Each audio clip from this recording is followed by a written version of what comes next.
Hello everyone, welcome to my channel. ఈరోజు ఈ వీడియోలో హెల్దీ వెల్లుల్లి జీడిపప్పు పికిల్ ఎలా చేయాలో చూపిస్తాను. వెల్లుల్లి జీడిపప్పు రెండు కూడా మన ఆరోగ్యానికి చాలా మంచివి. వెల్లుల్లి ఫ్యాట్ని బర్న్ చేస్తుంది, హార్ట్కి కూడా చాలా మంచిది. అలానే జీడిపప్పు హెల్దీ ఫ్యాట్ని తయారు చేస్తుంది.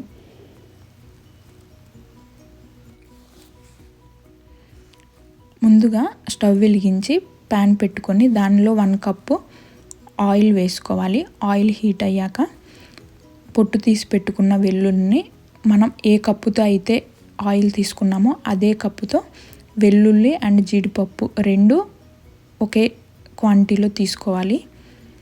ఈ వెల్లుల్లిని పచ్చివాసన పోయేంత వరకు లైట్గా ఫ్రై చేయాలి.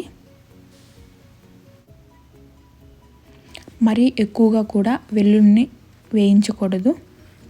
ఇలా వేయించి తీసి పక్కన పెట్టుకోవాలి.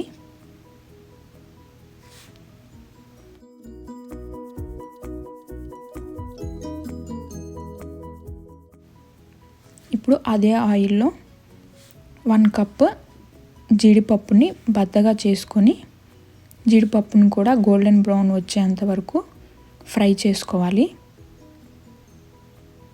మీడియం ఫ్లేమ్లోనే ఫ్రై చేసుకోవాలి. జీడిపప్పు వెంటనే హై ఫ్లేమ్లో పెడితే మాడిపోతాయి.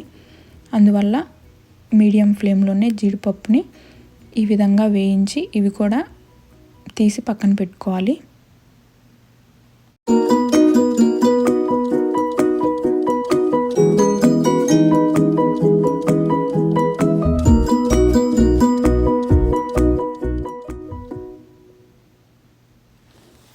ఇప్పుడు తాలింపు కోసం అదే ఆయిల్లో 1 టీ స్పూన్ ఆవాలు, 1 టీ స్పూన్ జీలకర్ర, 1 టీ స్పూన్ పచ్చిశనగపప్పు, 1 టీ స్పూన్ మినప్పప్పు వేసుకొని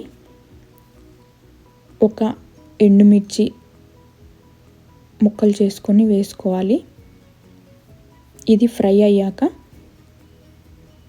దీనిలో ఇంగువ కూడా వేసుకోవచ్చు. అది మీకు ఇష్టం ఉంటే వేసుకోండి. నేనైతే ఇంగువ అనేది వాడను, నేను వేయలేదు. మీకు ఇష్టం ఉంటే ఇంగువ వేసుకోండి. అది బాగా వేగిన తర్వాత, తాలింపు వేగిన తర్వాత కరెక్ట్గా మనం ఏ కప్పుతో అయితే తీసుకున్నామో దానిలో 1/2 కప్పు కన్నా తక్కువ చింతపండు గుజ్జు వేసుకోవాలి. నేను చింతపండు గుజ్జు ముందుగానే చేసి పెట్టుకుంటాను, అందువల్ల నేను అదే వేశాను. ఆ చింతపండు గుజ్జు కొంచెం ఆయిల్లో వేగాక మనం వేయించి పక్కన పెట్టుకున్న జీడిపప్పు, వెల్లుల్లిని కూడా వేసి బాగా కొంచెం సేపు ఒక 2 మినిట్స్ ఆయిల్లో వేసి వేయించాలి. ఇది 2 మినిట్స్ వేయించాక స్టవ్ ఆఫ్ చేసుకొని పక్కన పెట్టుకోవాలి.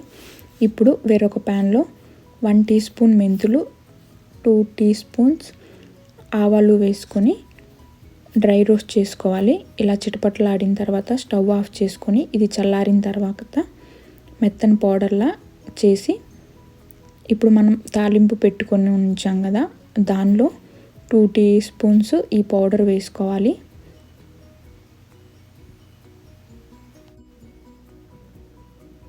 మనం ఏ కప్పుతో అయితే వెల్లుల్లి తీసుకున్నామో అదే కప్పుతో 1/2 కప్పు కారం వేసుకోవాలి. కారంలో హాఫ్ సాల్ట్ అనేది వేసుకోవాలి. ముందుగానే సాల్ట్ ఎక్కువ వేసుకుంటే అది అసలు తినలేము. నాకైతే కరెక్ట్గా సరిపోయింది. నేను 1 కప్పుకి 1/2 కప్పు కారం వేశాను. ఆ 1/2 కప్పులో సగం సాల్ట్ వేశాను. కరెక్ట్గా సరిపోయింది నాకైతే. మీరు చూసుకొని ఉప్పుని అడ్జస్ట్ చేసుకోవచ్చు. ఇవన్నీ వేసి బాగా కలుపుకోవాలి.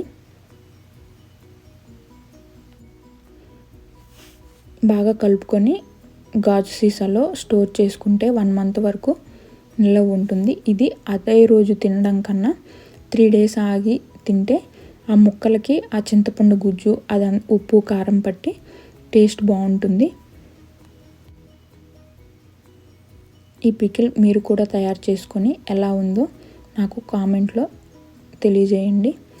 ఈ వీడియో మీకు నచ్చినట్లయితే please like, share and subscribe to my channel. Thank you.